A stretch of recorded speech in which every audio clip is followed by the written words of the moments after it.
જય Shri Krishna, સુપ્રભાત. Fitness and રિકવરીના ત્રીજા દિવસની શરૂઆત પાણી પીને. પોતે જાગ્યા પછી સ્કીનને પણ જગાડી દીધી. નહીં ધોઈને મમ્મી પપ્પાને પગે લાગીને ભગવાનને મળીને ધ્યાન ધર્યું.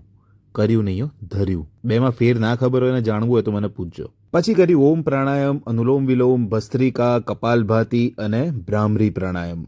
એ પછી લીધું સુન રે અને દૂધ એટલે કે કેલ્શિયમ અને ખજૂર કી શક્તિ. અને એની બહુ બધી ક્ષણો બાદ પ્રોટીન અને કેલ્શિયમ. ટાંટિયાલાલ વિશે બધા ફોન કરીને પૂછે છે, શું ભાઈ દુખતું તો નથી ને? ના પાડે છે. પછી આપણે સેમસંગના મોબાઈલમાં સિનેમેટિક મોડ એક્સપ્લોર કર્યો. બોલો, બપોરે પ્યોર ગુજરાતની ઓળખ એટલે કે દાલ ઢોકળી અને કાર્બ્સ એટલે કે ભાત લીધા. પછી લીધા ટાંટિયાના ટીકડા. આ બધા ઉપરાંત રિકવરી માટે સૌથી જરૂરી છે આરામ, તો બપોરે એ કર્યો. બાય ધ વે, જ્યારે હું ફ્રેમમાં હું ત્યારે કેમેરા કોણ સંભાળે છે ખબર છે? નિંજુ ધ ડીઓપી. આ છે મારા સુપર ડુપર મિનેશ પપ્પાજી, જે ટાંટિયાલાલની ખબર પૂછે છે. પછી મમ્મી કે કેળા જ શું ખાખા કરે છે, સફરજન ખાય એનાથી એ સારું થાય, તો આપણે એ ખાધા. અને હવે સમય થઈ ગયો સાંજની કસરતનો.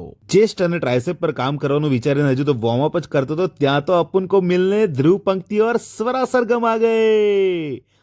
ઓહો, स्वरा सरगम को देख अपन का दिल चक्कर खा गया और डम्बल की जगह पर सरगम को उठाकर अपन ने कसरत कर लिया. અને બધા સ્પેશિયલ લોકો માટે આજે નિધિ સ્ક્રેવ હબમાં કંઈક સ્પેશિયલ બની રહ્યું છે. સાવ ઓછા તેલ, પાવભાજી મસાલા અને ગરમ મસાલા વગર પણ એને જે ટેસ્ટી ભાજી અને પરોઠા બનાયા છે. અને એટલી જ વારમાં પોટર થ્રુ આવી ગઈ છે દીદીની દમ બિરયાની અને રાયતું. પહેલા વાટકી વ્યવહાર થતા હતા, હવે પોટર વ્યવહાર થાય છે. ભાઈ પછી બધાએ ભેગા થઈને સ્વરા સરગમ માટે ગીતો ગાયા છે. ગીતો એમને ગળથુથીમાં મળ્યા છે, એટલે બંને ઢીંગલીઓ ગીતો સાંભળીને એકદમ શાંત થઈ જાય.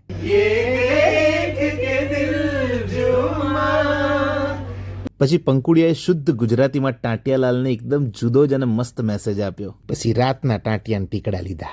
પછી લોહીથી નહીં પણ હૃદયથી જોડાયેલા નાનકા ભાઈ જય સાથે ફ્યુચરના બહુ બધા પ્લાનિંગ કર્યા. પછી સૂતા પહેલા દૂધ અને સુન રે વાળા ભાઈને દૂધ સાથે લીધા. એકચ્યુઅલી રૂટીન વ્લોગનો ફાયદો એ છે કે સેલ્ફ ડિસિપ્લિન, મારા જેવાને સેલ્ફ ડિસિપ્લિન શીખવાડે છે. અને જો ડિસિપ્લિનમાં ન રહેવાય તો ગિલ્ટ પણ આવે છે. એટલે કાલથી વર્કઆઉટ પ્રોપર જ કરીશ અને વ્લોગમાં પ્રોપર વેમાં બતાવીશ પણ ખરો. ત્યાં સુધી સ્કિન કેર સાથે શુભરાત્રી. જય શ્રી કૃષ્ણ.